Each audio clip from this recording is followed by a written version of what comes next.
So yeah, Sue Bird and Cheryl Miller decided to talk about the entire Caitlin Clark situation where she lost to Stephanie White, and I don't think that like anything wrong was said.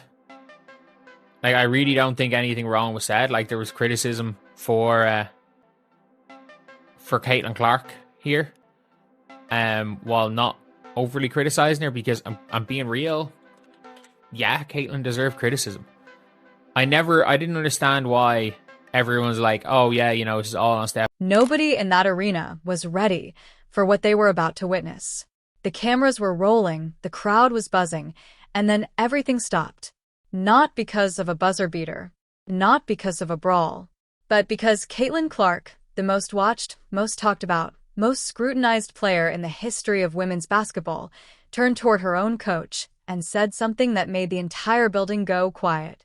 And the look on Stephanie White's face when it happened, that was the moment everyone knew this was no longer just about basketball.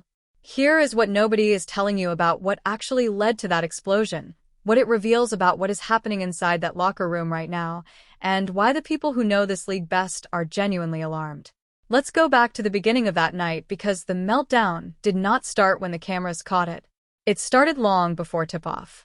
The Indiana Fever were already carrying the weight of a losing streak that had been quietly suffocating the morale of this team for weeks. The locker room conversations, the practice intensity, the sideline body language, all of it had been building toward a moment exactly like this. You could feel it if you were watching closely enough. And then the game started, and within minutes it was clear that tonight was going to be different. Not different in a good way. The Fever were down by 20 points. 20. And the defense, which had already been a source of enormous tension between Clark and her coaching staff, was being carved apart like it simply did not exist. Every drive, every corner three, every backdoor cut, open. All of it open. And right in the middle of all of it was Caitlin Clark, visibly exhausted, physically frustrated, and carrying foul trouble that was wrapping around her game like a straitjacket. Think about what that feels like for a second. You are the most recognizable player on the floor. Every ref's eyes drift to you naturally. Every opponent has a game plan specifically designed around testing you. And every whistle, regardless of whether it's fair, lands on you like a personal verdict. She was not just playing basketball at that point. She was surviving a gauntlet. And then her own coach started screaming. Now here is what makes this so fascinating and so disturbing at the same time. This was not the first time. Sue Bird, who has seen more pressure situations in her career than almost anyone alive, watched the footage and said something that stopped a lot of people cold. She said it was obvious even from the broadcast camera angle, even without reading lips perfectly, that Stephanie White was screaming about defense. Specifically, about Clark's defense. And Sue was not just making an observation. She was essentially saying out loud what a lot of people had been whispering in private. Caitlin Clark is being coached differently than everyone else on that team. Not subtly differently. Publicly, visibly, loudly differently. And this time, Clark did not absorb it.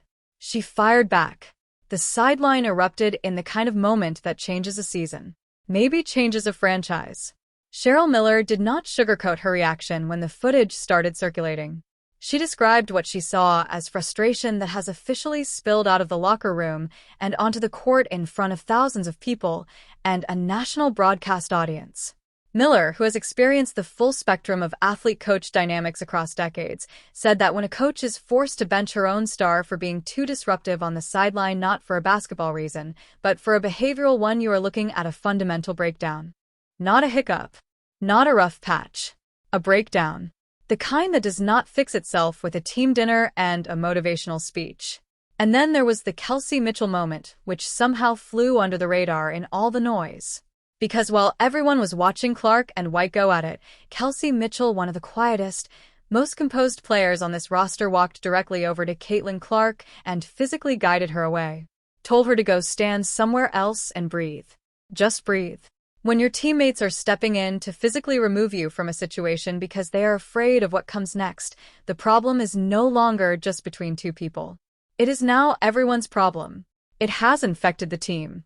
And that moment, that quiet, desperate act of damage control from Mitchell might actually be the most telling detail of the entire night.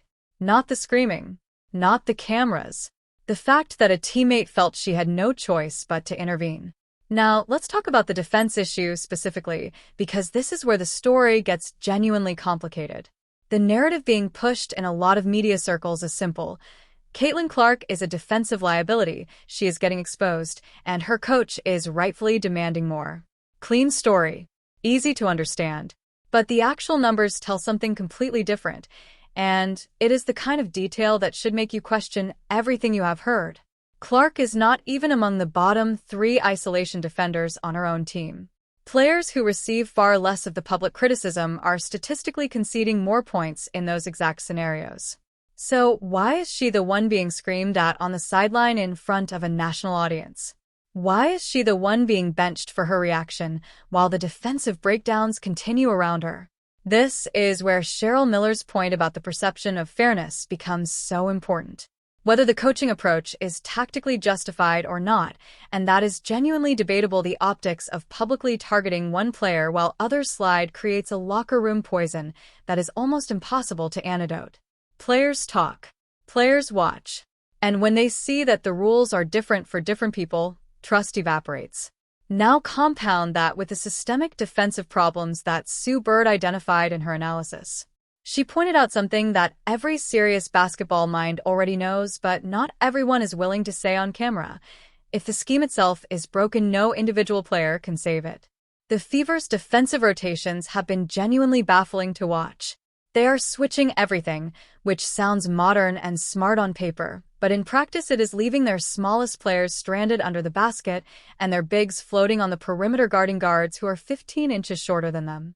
Bird was direct. Even a player with a photographic memory of every opponent's tendencies cannot defend a drive if they have no lateral quickness advantage and zero help defense arriving behind them. Clark is being sent onto an island, getting beaten on that island, and then publicly disciplined for losing a fight she was set up to lose before the whistle even blew. Bird talked about her own experience learning to guard opponents by memorizing their weaknesses, finding the one thing each player absolutely hated to do, and forcing them there relentlessly. It is brilliant advice. But here is the brutal irony. It is almost impossible to implement that level of defensive IQ when you are simultaneously carrying the entire offensive identity of your franchise, playing through mounting foul trouble, and knowing that one mistake will bring a screaming fit from your bench. The mental bandwidth required to survive in that environment is extraordinary. And nobody, not even the greatest players in history, performs at their ceiling when they feel hunted by their own sideline. The comparison to Steve Kerr and Steph Curry keeps coming up in serious basketball conversations for a reason. In 2015, Kerr made a decision that looked controversial at the time. He was not going to sacrifice Curry's offensive genius on the altar of defensive toughness. He built a system around Curry's strengths, hid his matchup vulnerabilities with intelligent rotations, and let his star breathe. The result was a dynasty. Now imagine if Kerr had instead chosen to put Curry on Anthony Davis every single night, screamed at him publicly when he got posted up, and made his defensive limitations the centerpiece of every film session. The Warriors would have been gone in the first round. The dynasty would never have existed. Stephanie White came to Indiana with a defensive reputation built at Connecticut. She ran a specific system that worked because Connecticut had specific players. Indiana does not have those players. And right now, it looks like she is running the same defensive playbook regardless, trying to force a completely different roster into a mold that was not built for them. It is not just that the results are bad. It is that the players can feel the mismatch every single time they step on the court. And Caitlin Clark, who has never in her life been someone who quietly accepts a situation she believes is wrong, is reacting the way only Caitlin Clark can. Sue Bird brought up something in her analysis that cut through a lot of the noise. She talked about her own relationship with her coach Brian Agler, describing it as a partnership where heated moments in competition could happen and then just dissolve. Move on. Keep playing. No residue. No power struggle. But she was careful and deliberate in pointing out that not every coach operates that way. Some coaches interpret any pushback from a player, even in the heat of a high-stakes game, as a direct challenge to their authority, a declaration of war. And when that is the dynamic, Every correction feels like an attack. Every instruction feels like a criticism.